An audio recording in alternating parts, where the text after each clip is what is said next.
नमस्कार। आज हम बात कर रहे हैं तुलना पर और कैसे ये अनजाने में ही हमारे जीवन में दुख का एक बहुत बड़ा कारण बन सकती है। जी। हमारे पास लाइफ कोच मुकेश आर्य के कुछ लेख हैं जिनमें उन्होंने इस पूरी समस्या को समझाने के लिए तराजू का एक कह सकते हैं दिलचस्प रूपक इस्तेमाल किया है। हाँ, तराजू। हाँ, वैसे तो तराजू को हम न्याय और बराबरी से जोड़कर देखते हैं, ठीक है, बिल्कुल। लेकिन लेखक का कहना है कि जब हम इसे अपनी जिंदगी में, अपने रिश्तों में इस्तेमाल करने लगते हैं तो ये शांति छीन लेता है। सही बात है।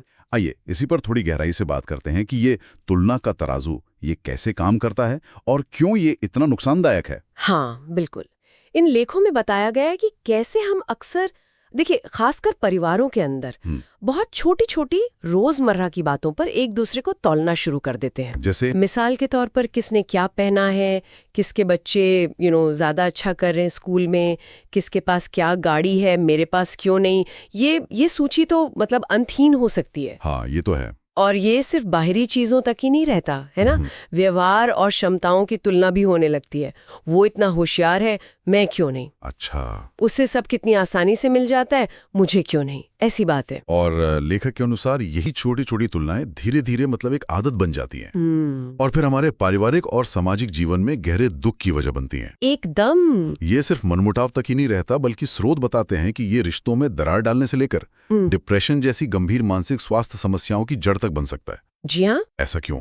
क्या ये हमारे आत्मसम्मान को चोट पहुंचाती है ये तुलना? हाँ, बिल्कुल। लेखक का यही मानना है, जब हम लगातार खुद को दूसरों के तराजू पर तौलते हैं तो हम अपनी कीमत दूसरों की उपलब्धियों या उनकी स्थिति के आधार पर तय करने लगते हैं। इससे धीरे धीरे अपना आत्ममूल्य, अपनी सेल्फ वर्थ वो कमजोर पड़ती जाती है और एक तरह की कह सकते हैं ईर्ष्या और असंतोष की भावना घर कर जाती है। अच्छा। इसीलिए मुकेश आर्य इसे जीवन का दुश्मन कहते हैं, एक ऐसी आदत जिससे हमें सचेत होकर छुटकारा पाना बहुत जरूरी है।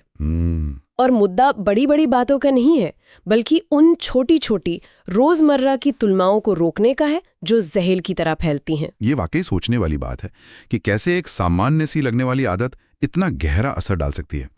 तो अगर ये तुलना का तराजू इतना हानिकारक है तो इससे बचने का रास्ता क्या है? लेखक क्या सुझाव देते हैं? देखिए, सबसे पहला और सबसे अहम सुझाव जो इन लेखों में मिलता है वो है अपनी विशिष्टता, अपनी यूनिकनेस को पहचानना। यूनिकनेस। हाँ, लेखक जोर देते हैं कि हर इंसान अपने आप में खास है। उसकी अपनी क्षमताएं हैं, अपनी यात्रा है, अपनी परिस्थितियां हैं। जब हम ये समझ लेते हैं कि भाई हर कोई अलग है और उसकी तुलना किसी और से हो ही नहीं सकती, तो ये तराजू अपने आप बेमानी हो जाता है, उसका कोई मतलब नहीं रहता। यानी हर किसी के लिए एक अलग मापदंड है, एक ही पैमाने पर सबको नहीं तौला जा सकता। ये बात तो सही है जी। लेकिन ये समझना एक बात है और इसे रोजमर्रा की जिंदगी में उतारना वो शायद दूसरी बात है। अक्सर हम जानते हुए भी तुलना कर बैठते हैं। हाँ, ये होता है। क्या लेखक इसे अमल में लाने के लिए, मतलब प्रैक्टिस में लाने के लिए कुछ ठोस कदम बताते हैं? हाँ, बिल्कुल। सिर्फ सोच बदलने की बात नहीं है, बल्कि कुछ सकारात्मक आदतें अपनाने का भी सुझाव दिया गया है। जैसे कि एक महत्वपूर्ण कदम है अच्छी प्रेरणादायक किताबों को अपनी दिनचर्या का हिस्सा बनाना। किताबें पढ़ना। हाँ, लेखक का मानना है कि अच्छी किताबें हमें अलग अलग दृष्टिकोण देती हैं, हमारी सोच का दायरा बढ़ाती हैं और हमें नकारात्मक विचारों के पैटर्न से बाहर निकलने में मदद कर सकती हैं। वो हमें याद दिलाती हैं कि सफलता और खुशी के कितने अलग अलग मायने हो सकते हैं, कितने अलग रूप हो सकते हैं। और एक और बात जिस पे लेखक ने काफी जोर दिया है वो है दैनिक स्वाध्याय। हाँ, स्वाध्याय। इसे उन्होंने रोज के भोजन जितनी अहमियत दी है। अब ये स्वाध्याय का मतलब सिर्फ पढ़ना तो नहीं है शायद। इसका मतलब है रोज कुछ नया सीखना, आत्मचिंतन करना, अपने विचारों और भावनाओं को समझना। बिल्कुल। तो ये भोजन जितना जरूरी क्यों है? ये हमें तुलना से लड़ने में कैसे मदद करता है? बहुत अच्छा सवाल है। देखिए, जैसे शरीर को पोषण चाहिए होता है, रोज खाना चाहिए होता है ना? हाँ, वैसे ही हमारे मन को भी सही खुराक की जरूरत होती है।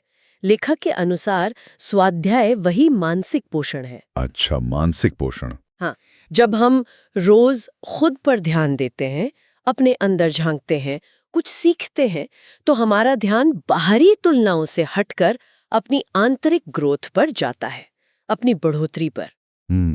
ये हमें अपनी कीमत पहचानने में मदद करता है, बाहरी मान्यताओं पर निर्भर हुए बिना। ये एक तरह से हमारे मानसिक इम्यून सिस्टम को, प्रतिरक्षा तंत्र को मजबूत करता है। ताकि ये तुलना वाले विचार हावी न हो। एकदम, ताकि तुलना जैसे नकारात्मक विचार हम पर हावी न हो सके।